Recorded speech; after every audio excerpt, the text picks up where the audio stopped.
Now, from the news team that's covering the Carolinas, this is Channel 9 Eyewitness News Saturday morning. Breaking right now on I-85, Channel 9 is live on scene of a crash in Rowan County. This is in the southbound lanes just south of exit 68. We are working to learn how the crash happened, how many people are involved, whether the driver is hurt. This is causing backups in the southbound lane, so something you want to keep in mind if you're heading out there this morning. And taking a live look outside right now from our Lake Norman cam, the time is 6:59. It will be a nice day to be on the water. There is a small chance of rain. We are tracking, though, when those chances grow. Good morning. Thanks for being with us. I am Elsa Gillis, joined by meteorologist Jacqueline Shear. Jacqueline, relatively dry for now. You know what, today will be hotter and a little bit more dry than the rest of the 7-day forecast. So if you like the heat or if you like the dry weather, this is your day. By tomorrow, everything starts to change. It's that quick how things change there.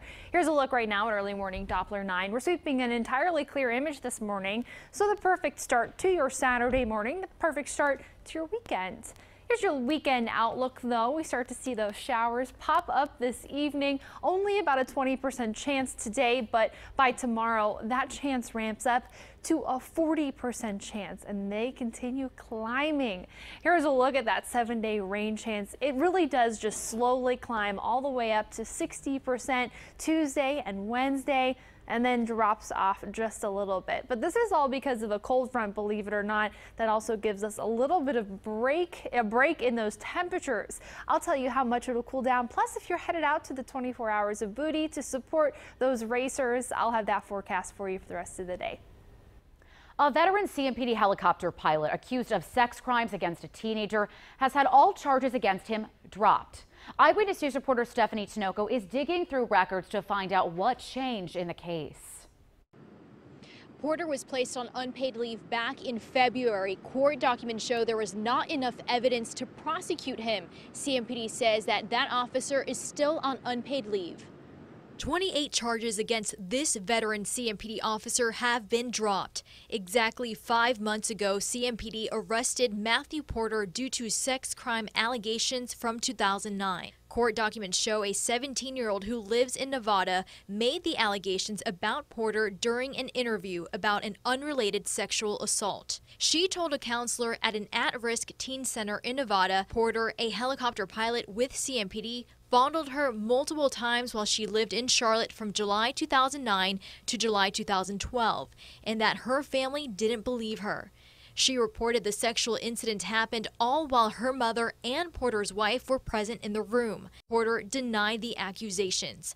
Court documents show Porter was arrested without a warrant because there was probable cause in this case. But the state says the teen was interviewed twice and gave inconsistent statements about what happened and who was present when the allegations unfolded. Documents I obtained showed the state's evidence would solely consist of the victim's testimony. Prosecutors list there are no other witnesses or any evidence to confirm the allegations. I reached out both to CMPD and Officer Porter. Both said they would not comment about this case at this time. Reporting from CMPD headquarters, Stephanie Tinoco, Channel 9 Eyewitness News. New overnight terror in a nursing home. A shooting rampage left 5 people dead, including the gunman. Law enforcement swarmed this scene in Robestown, Texas. That's just outside of Corpus Christi. Police say the gunman shot and killed 2 men at his home, then went to a nursing home and shot a man and a woman before killing himself. Witnesses describe the chaotic scene. We just heard like pop, pop, pop, and we could see a flash, right? It looked like light. Took off running. Police have not identified any of the people involved, and they have not released a motive. We will share updates as authorities release more information. We are also monitoring developments in this terrifying wildfire in California. It's now reduced 500 homes and buildings to ash and threatens to consume 5,000 more. This new video shows just how massive the smoke and flames are. The smoke plume is so big it's casting a miles-long shadow across part of Northern California. Right now, 38,000 people are under evacuation orders, and the response to get this fire under control is massive. Currently, we have more than 800 soldiers and airmen from the Guard either here on the incident or en route to the incident. They also have 8 helicopters and planes fighting the fire from the air. The fire has claimed 2 lives. A judge has dismissed some claims in a lawsuit over a Charlotte businessman's Ponzi scheme. Two business associates of Rick Siskey sued his wife, Diane, claiming she worked hand in glove with Siskey in all of his business endeavors, and MetLife Company claiming it turned a blind eye and made money from Siskey's fraud. But the judge called the claims insufficient and dismissed them with prejudice. Siskey committed suicide in 2016 when the government said it would seize his property in South Park. Earlier this month, we told you more than 100 Ponzi scheme victims will finally get some of their money. A federal court approved the repayment plan. It includes $10 million worth of payouts that Rick Siskey's wife received in insurance after his death. For the second time in a week, police say the Ravenwood apartments off Lynn Street have been the scene of a gun battle. Two people were shot yesterday afternoon. One drove himself from the scene to get help. Police tell us the other victim was shot in the leg. Just 5 days ago, 3 men were shot at the same apartments after they opened fire at each other. Police say 2 of those men had AK-47s. Police are now working to determine if that shooting is connected to yesterday's. In the meantime, many residents and their friends say it's time to move. He need to move. Yeah. He need to move. This is the second time this week. He need to move. He got a daughter. He need to move. Police say both victims from yesterday's incident are expected to recover. Family members of this Charlotte man say they don't understand why their loved one was murdered. After a 2-state search, investigators found the body of Eric Spells in Union County yesterday. Family and police say he worked hard at his job, but this week he didn't show up for work. That led his girlfriend to call police. Spells' roommate, Dwayne Evans, has been arrested for the murder, and 2 others have been charged with accessory. They're accused of helping dump Spells' body. The case of a 3-year-old girl's death is now going to a jury. Channel 9 was in Cleveland County's courthouse for final testimony in Billy McCullen's trial. Prosecutors say he beat and killed his girlfriend's daughter, Jordan Dumont, in their Gaston County home. Jurors heard a confession tape from McCullen, who apologized for what happened that night in 2016.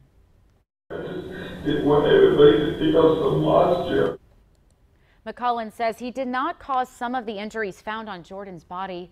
Jurors must decide if he's guilty of first-degree murder by torture. They will likely start deliberating Monday morning. Several companies are fighting for North Carolina officials to install new voting equipment in precincts across the state. Right now, voters are using some machines that are nearly 15 years old. State voting officials checked out updated models yesterday. They have new technology that identifies and returns ballots with too many votes. They also have closed-circuit connections to prevent hacking. One of the biggest things is that the voting equipment that's used in our state has no connectivity to the internet. These machines won't be ready for elections this November. They still need certification and testing. All new this morning. A former sheriff's office recruit is now accused of child sex crimes. Our partners at the Watauga Democrat report, Matthew Nealand is charged with statutory sexual offense with a child. He had just started training with the Watauga County Sheriff's Office. A child reported the claims to the Avery County Sheriff's Office. Nealand was given $500,000 bond. He's set to face a judge on Monday. Rock Hill police arrested this man after they say he sexually assaulted a teenager. The 16-year-old victim reported Austin McClintock to officials after she says he threatened her. He's charged with sexual assault and exploitation of a minor. The Secret Service, Homeland Security, and CMPD will all oversee security for the 2020 RNC in Charlotte. Channel 9 spoke to the man who helped design the security plan for hundreds of businesses during the 2012 Democratic National Convention. He tells us updated plans are already underway. I know for a fact that Charlotte's business community is already making preparations. We don't want to say the sky's falling, but we probably want to build some scaffolding. Bulla says business leaders must prepare for everything from terrorism to pickpocketing and the potential for violent protesters. The father of Greg Biffle's ex-wife took the stand Friday. He testified in a civil trial involving claims of hidden cameras and secret peeping inside the former NASCAR driver's home. Biffle's ex-wife and her mother are suing, claiming he had hidden cameras installed in bedrooms and bathrooms. The suit alleges Biffle recorded his wife and mother-in-law and showed that video to other people. Biffle says the cameras were put in because he believed his maids were stealing. The trial is expected to continue next week. Today, more than 1,000 local children will receive critical help just in time for the start of school.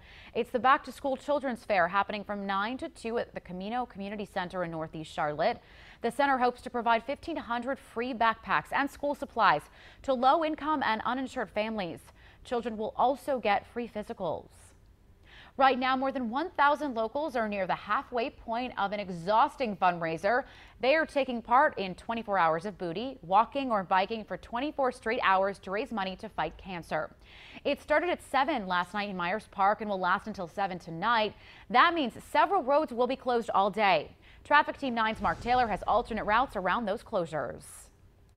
This is all going down in Myers Park, so some of the roads to be aware of will be impacted. It will be Selwyn, Queens Road West, Hopedale, and Queens Road. Now, there's multiple ways of getting around some of this, just depending on where you live. But Queens Road West, you can avoid that by using Maryland Avenue or Sterling. You could use Roswell or Queens Road East around the Selwyn closure, or take 16 in as the alternate. If you want to reference these closures and also get more information on 24 Hours of Booty, go to our website, WSOCTV.com, and click on the traffic tab.